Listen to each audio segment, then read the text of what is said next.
So, hey folks, me here again.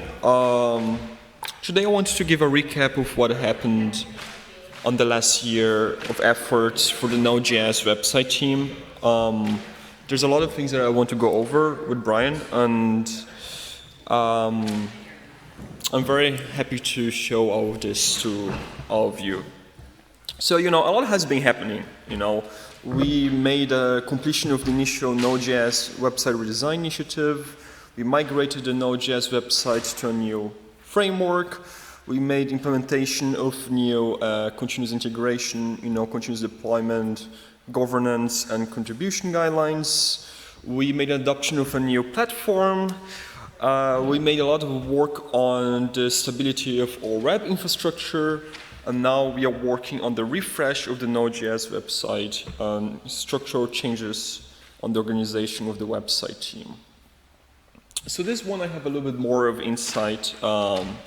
So the state of the Node.js website and the team prior or beginning 2022 and before was a little bit sad. The website redesign initiative was pretty much dead and unmaintained. There were no one implementing designs, no one implementing anything, The Node.js website itself was pretty much in a maintenance mode. Nobody was introducing new things or really fixing bugs, or there was no content being also curated. And the website team also was mostly inactive. And also the website had many, reliability issues that were long-term. Some of them still existing so far. So I wanted to go over each one of those things with Brian. So the Node.js website redesign initiative was originally, a few years ago, before my time on the project, an idea, of course, of refreshing the website, content-wise, design-wise, and technologically wise. Pretty much it started, if someone that was here back then that knows more info, please correct me. But as far as I know, it started in the end of the year of 2018 with a group of collaborators, including some of the people that are here. And this culminated with three major areas of work on the Node.js website, which is content refresh, redesign, and tag refactor. Ultimately, that led to Node.js.dev, which is still kind of live, but not being updated anymore. And, a lot of things were done initially there. And there was a rush to make things. But ultimately the initiative failed. First, because the code base was too drastically different from the current Node.js website, which, the frameworks was completely different. It was overly complex and strongly undocumented.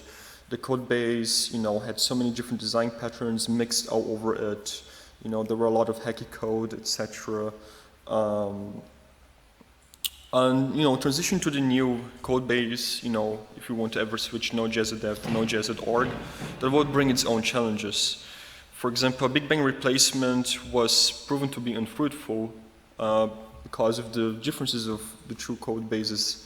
That would lead to existing and new contributors to have extreme difficulty to contribute. And in the end, Gatsby.js had extremely poor performance. The code base was too complex. And Gatsby.js nowadays is kind of niche. There's not much interest in it. Then they kind of enter an extra on Next.js. The Node.js dev website reached feature complete, so everything that was planned initially to be developed was finished on January as an experiment. As mentioned in the prior slide, we decided switching those code base was non-viable, and we had to figure out what's next then, how we modernize the technology of the Node.js website. And how we bring momentum back to its development without making contribution hard. And that might sound easy, or I don't know, just add a new framework, but it's not. But back then we concluded, okay, Next.js seems a viable alternative. pretty much it allowed us to make an initial transition by using this subframework called Nextra, which is kind of extension on top of Next.js. So it would allow us to, have pretty much the same folder structure, code base, etc. from the existing Node.js.org repository.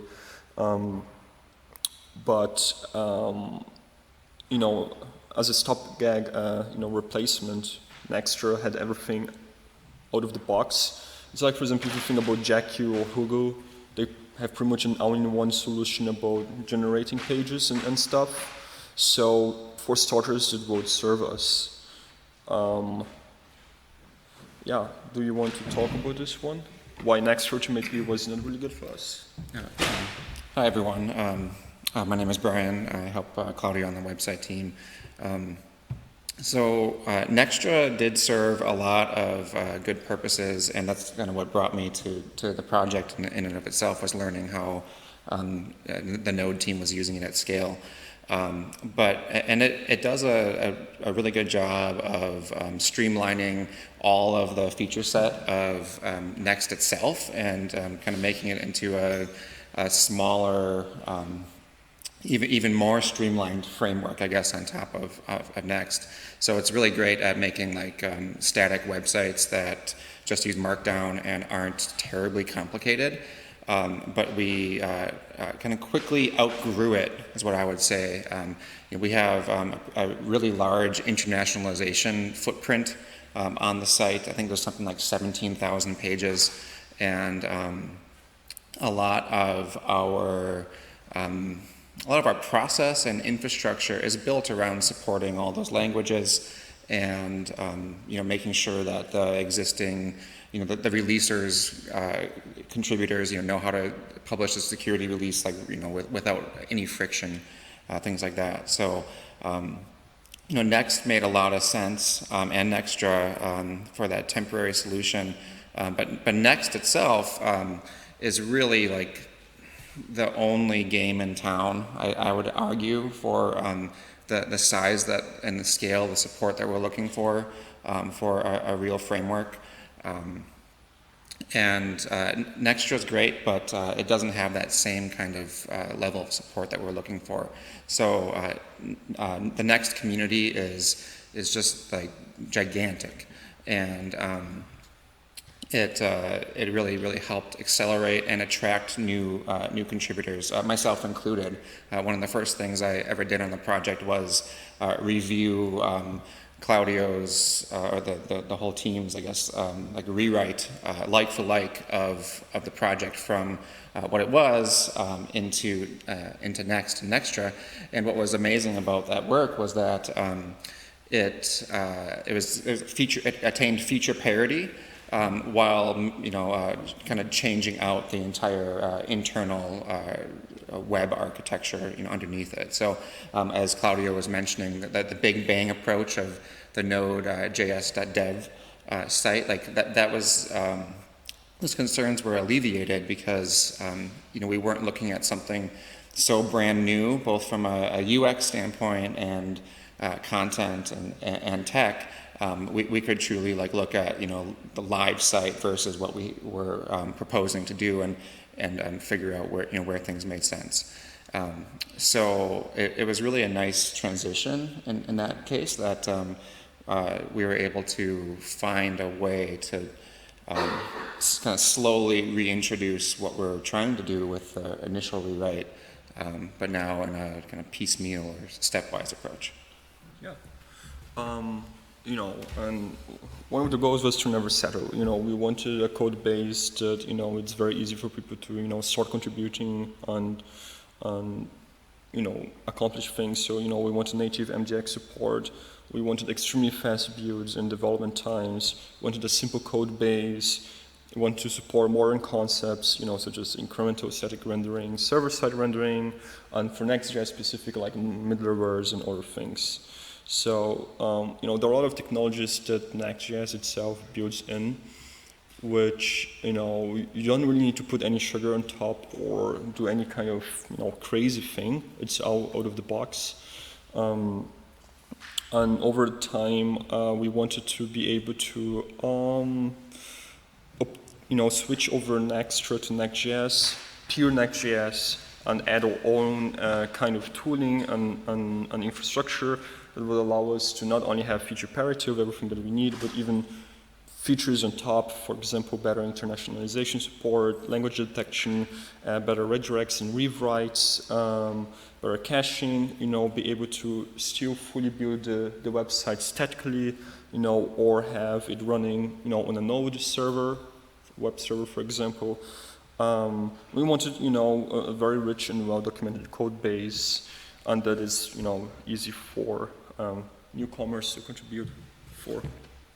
Yeah, so here's, I guess, some stats or just a before and after snapshot if you're at all interested. The previous tech stack we were using, we talked about being kind of composed of some more simpler technologies, handlebars and metalsmith.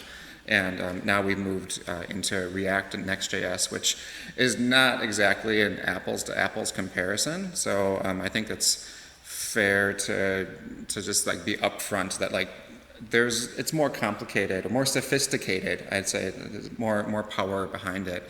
But as Claudio said, we're not really trying to settle or compromise some of our core tenets with this. So. It's a larger install footprint for developers, and maybe larger, like running on the server, as you can see here. But our deploy times have increased, and the thing that I guess I'm pretty excited about, especially with moving to something like Vercel, which Claudia will probably talk about in a little bit. But we haven't compromised a lot of our kind of core. User-facing web metrics in doing any of this. It's still lightning fast for end users, but we get all of the benefit of the more sophisticated tool set that really what we're kind of hunting for with the Gatsby or the Node.js dev site too. So we've kind of achieved that now, but with something more modern or mainstream. Yeah. So, like mentioned in prior slides, we wanted to, have a really good developer experience. So, we kind of, self-assess, we have all those new technologies, all these technical decisions, but, how can we leverage, the experience for new contributors and existing contributors? So, we want to document pretty much everything that we code, from the best practices and standards, what you should use when you want to do unit testing, what you should do when you want to style a component, what are the formats that we use, We also want the testing to be easy and not challenging, so, adding unit tests or even, testing visual changes should be super easy.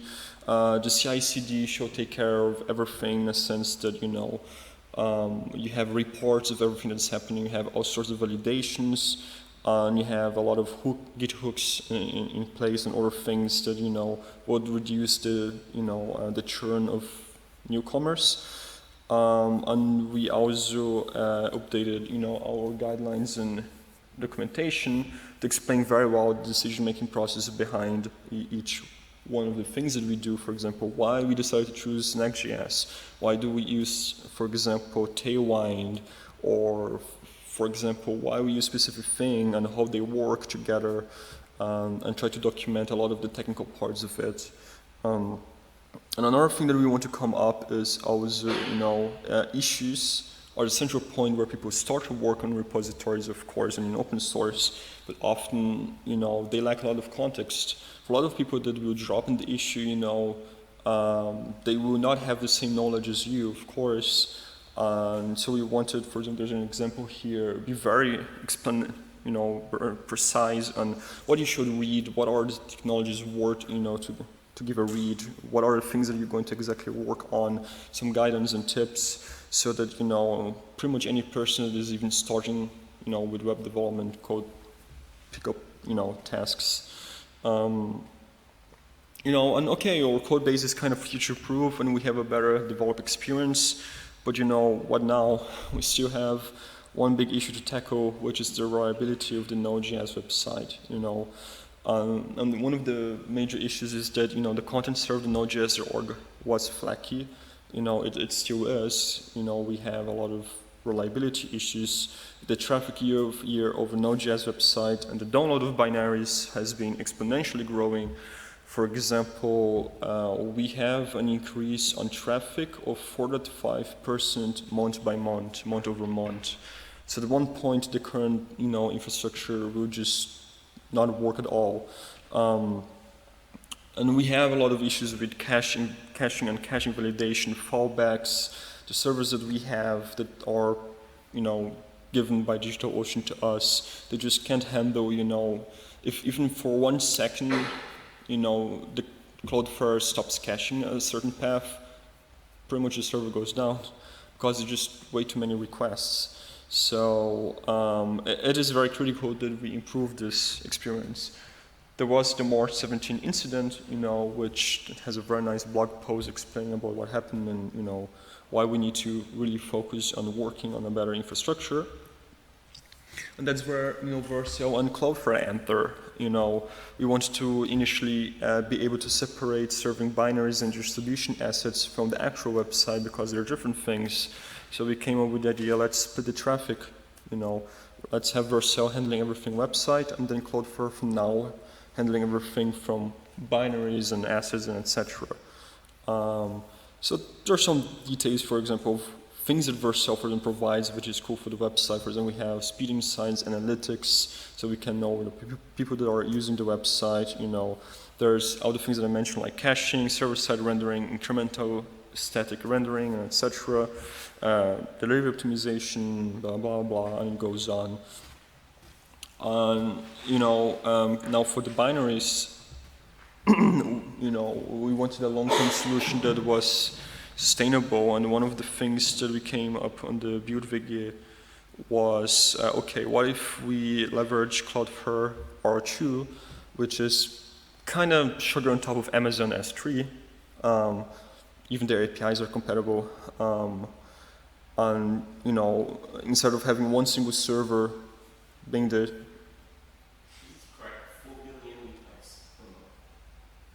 Sorry, where? No, that's increase of 4.5 month over month. No. The full billion requests download per month. Yes. Yeah, I don't know, like the numbers that I get from the stats that we have is more like 400 million a quarter, but of actual downloads. This may be like requests that start. Oh yeah, no, that's other requests that actually come to Cloudflare. So if you want to actually have, I think it's actually something that Michael is saying. This doesn't cover everything, but if we get over this, it will be around 356 million new requests. Yeah. So you have many more requests actually going to the website, but the data transfer, if you saw the difference, huge part of the data transfer of the traffic goes to the binaries.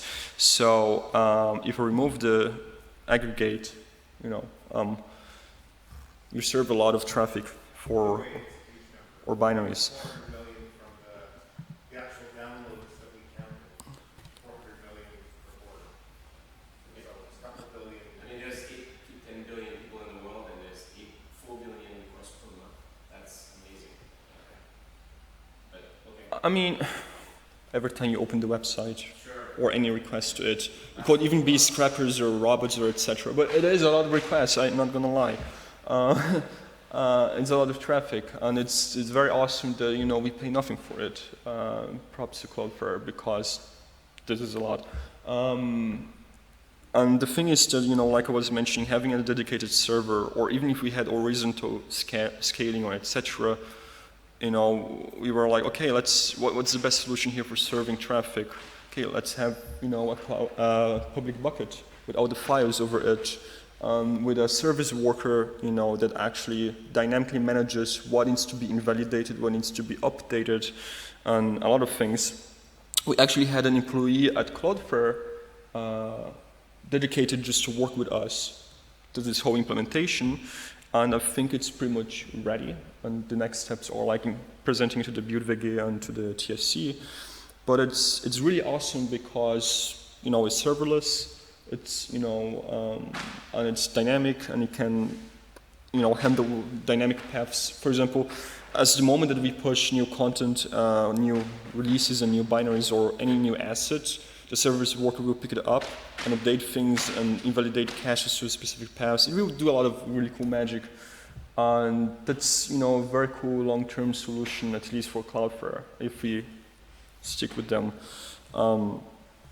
But it's a very long work we'd be doing here, to improve our web infrastructure, and I think it's really, really cool. Yeah, and then I think almost rounding out where we're at is talking about the future and where we're kind of currently working right now with the new redesign. So instead of the Node.js.dev work that had been done and kind of languished and petered out, the OpenJS Foundation hired a designer. I believe that's right. Claudio and I wrote this over 2 continents. Hayden was actually hired, right? Because I don't know if okay. Wonderful. Okay. Yeah. So either way, his work has been fantastic, and it kind of created this ecosystem seismic moment for us where we could kind of reset the table and start working on really a true modern looking design and the component work that's needed for that too. So this is just a screenshot of the homepage, and we've been working to kind of break down some of Hayden's work into, I think there's something like 80 issues or something like that we found just in the design system side. Right now we're using Figma, and we have a partnership with, I think it's Chromatic, who is a part of the Storybook ecosystem, to be making all these components kind of work just in smaller kind of piecemeal fashion, and then we'll be breaking out the layouts to continue that work and eventually have not as much of a big bang moment, but we'll have that cutover that really has that impactful user excitement moment. A lot of the different elements of the site have been thought through. So here's kind of a left nav experience. There's a lot of information architecture on the site to figure out where it goes or where it needs to be retired. I think you mentioned the guides a while ago being kind of old. So there's a lot of great foundational work here. You can see light mode, dark mode is kind of built in as a out of the box kind of developer convenience. And not on here too is there's mobile styles that we have that the designer has thought through too. So it's really rather thorough. You have to correct me if I'm wrong, but the API documentation is still kind of pending how we want that to look. Yeah, I mean, so on the the new designs, like Brian mentioned, we have a full design system right now that we can use, and the idea is that we make a generic ESM or whatever library that can be used by other parts of Node. So, for example, the API docs, which we're still ironing some quirks out. We want to, for example, be able to also refresh the API docs design without the need of integrating the API docs to the Node.js website. So you have all the current tooling that exists on Node Core, and pretty much just importing all the design system and working on top of that, which is already something, compared to what we have right now.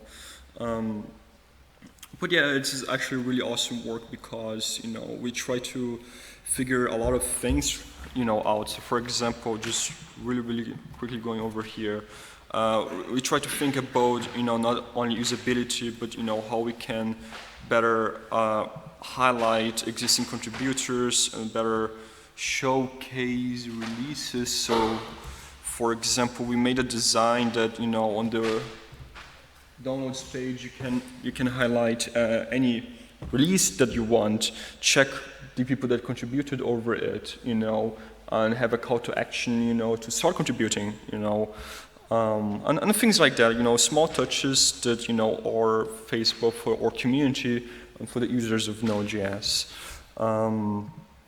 Yeah, and the final thing that I wanted to present is, we are working on this, so this is really, really cool. And what Brian mentioned about, not having a big bang change is that while we're serving this current Node.js website, all this work is happening in the same repository and available in storybooks, so you can check and unit test and, each one of the components. So that's really cool. So another issue that we had was the structure of the Node.js website. A lot of things happen on the Node.js website, and some people get overwhelmed by notifications and etc. We also wanted to improve how we can onboard new people to the project, because writing a React component is easy, but being able to make technical decisions about the whole infrastructure, etc., it's something way more complex. One of the blockers that we had is that we couldn't add really more people to the website team if they didn't have that excellence or expertise, because we wanted to be able to allow people to contribute and collaborate, but separate the people that actually have the technical knowledge that you can ask for advice, and then you can go after and say, okay, this is how we should do things or not. So we broke the website team in 4 smaller teams. 2 teams are pretty much just advisors. We have the web standards team and the UX and design team, which are outside or internal collaborators which have knowledge about UX and design or web standards, and they can advise in general in the Node.js project. Suppose you have a Node core issue related to something of ECMA 262 or whatever, then you have people that can actually be pinged and tagged and mentioned. And then we have the web infra, which is actually responsible for the infrastructure of the website, like the framework, the Vercel, and etc. And then Node.js website, people that actually make the day-to-day work. So that opens more doors and allows us to have more people and recognize them, and at the same time have more separated teams by, technical ownership and etc. So, I know that, website is just a website, and we just, a very small part of the whole thing that is Node.js. But, still I'm very excited with what we're doing, and this should also increase a lot of visibility that Node.js has, and, improve the end user experience, at least, the part before using Node.js, right? But I'm very excited with all those things, and with all the reliability work and all the redesign stuff and the infrastructure, and we want to have something that can really be used for many years ahead, and work by itself. Yeah. So yeah, that's it. Thank you, Brian. Be a part of this if you want. We always accept more contributors. Yeah. Thank you.